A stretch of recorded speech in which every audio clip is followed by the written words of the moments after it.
बिस्मिल्लाहिर्रहमानिर्रहीम। सूरतुन नूर की कुछ आयात पे रोशनी डालते हैं और पता करते हैं कि कबीरा गुनाह कौन कौन से हैं। इस सूरत को पढ़ने के बाद हमें पता चलेगा। चलें, इसमें कुछ फ़र्ज भी हैं। सूरतुन नूर की जैसा कि पहली आयत है, चलते हैं उसकी तरफ। सूरतुन अंज़लनाहा व फ़रदनाहा व अंज़लना फ़ीहा आयातिन बय्यिनातिन लअल्लकुम तज़क्करून। ये एक सूरत है जो हमने नाजिल की है और हमने इसको फ़र्ज के दर्जे में रखा है और इसमें वाज़ेह आयात नाजिल फरमाई हैं ताकि तुम सबक हासिल करो। वो कौन से अहकामात हैं? अल्लाह ताला ने कौन से अहकामात बताए हैं?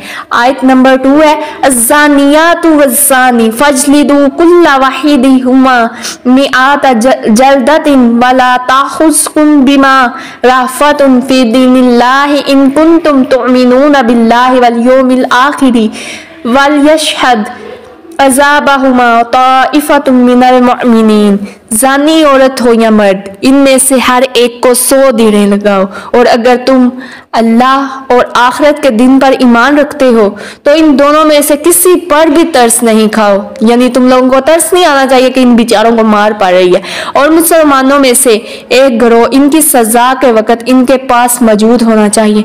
नबी करीम सल्लल्लाहु अलैहि वसल्लम ने फरमाया, जानी जिस वक़्त ज़ना करता है वो मोमिन नहीं रहता। ऐसा कबीरा गुनाह है जिसकी वजह से इंसान के अंदर से ईमान रुखसत हो जाता है। अगर अल्लाह ना करे उस हाल में मर जाए तो ईमान से खाली दुनिया से गया। इब्ने अब्बास कहते हैं, ज़ना करते हुए ज़ानी से ईमान का नूर उठा लिया जाता है।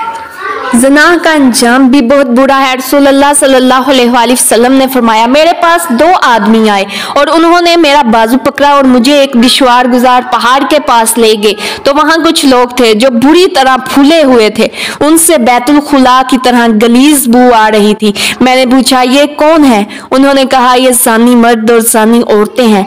और ये जो हद अल्लाह ताला ने बताई है कुरान पाक में, इसको नाफिज करना, इसको जारी करना बहुत अहमियत का हामिल है। इसकी सजा की इसकी बहुत ज्यादा अहमियत है। नबी करीम सल्लल्लाहु अलैहि वसल्लम ने फरमाया, जमीन पर एक हद जारी करना जमीन वालों के लिए 40 दिनों की बारिश से बेहतर है।